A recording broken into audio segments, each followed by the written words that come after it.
What is the stability of LDN that I make at home by dissolving a 50 milligram tablet in water? Is it reasonable to keep the solution in the refrigerator for up to 2 weeks of use? No. That's the short of it. No. And this is it. So in the United States, the commercially available tablets are generic product, Naltrexone, the 50 milligram tablet. So they are made with lactose and a few other fillers, some of which are soluble, some of which are not. The other issue too is that the FDA allows that commercially available tablet to vary plus or minus 10%.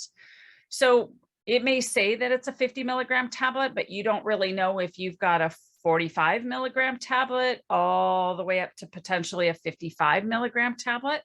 So to get a very precise dose, you're really not going to know how much to take, when, where, whatever.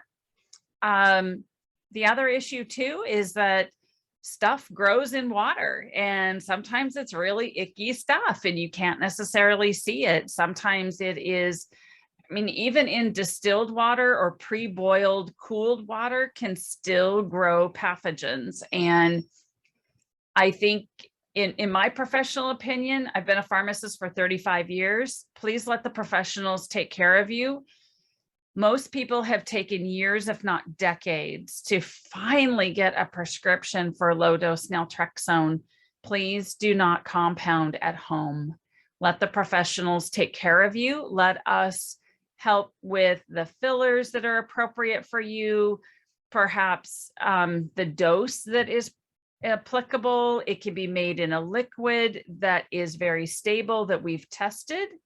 It can be made in most of the times those are oil-based. They can be water-based, but they're not, it's not like we pour water and then dump a tablet in and, you know, fizz, fizz, fizz. We don't do that. We work with very stable bases to begin with, and that is really important. I will say that this question comes up a lot, especially on the Facebook feed. It is, we're not asking you to spend gobs and gobs of money. We understand that everybody has a budget. We understand that everybody has to live within their means. That off the table, we also understand how people have gotten in trouble by making their own stuff at home, because sometimes they actually go backwards because of a new pathogen that's been introduced to the body, or their dosing is off.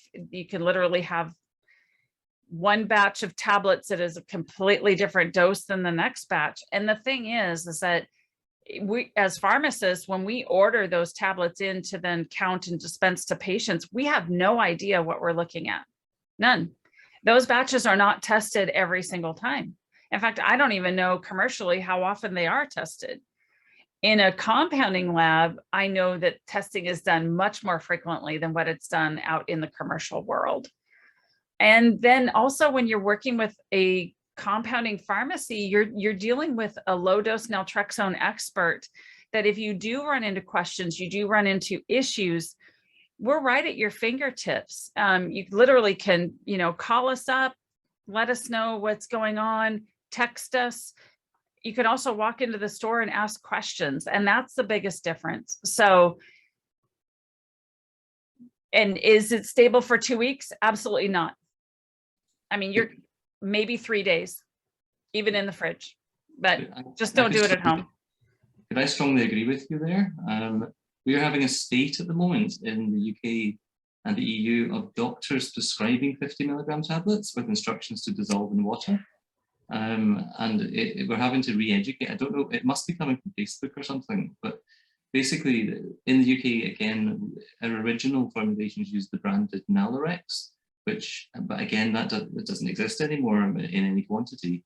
And all we have now are these very, very sporadic generics that are film coated or they're enteric coated. Or, I mean, there's all sorts of stuff going on in these. And if you try to dissolve one in water, goodness knows what would happen. And people actually get quite, let's say maybe 2 or 3 times a day, people get quite upset at us over the phone because they've sent us a prescription for 4 50 milligram tablets with instructions to dissolve it in water.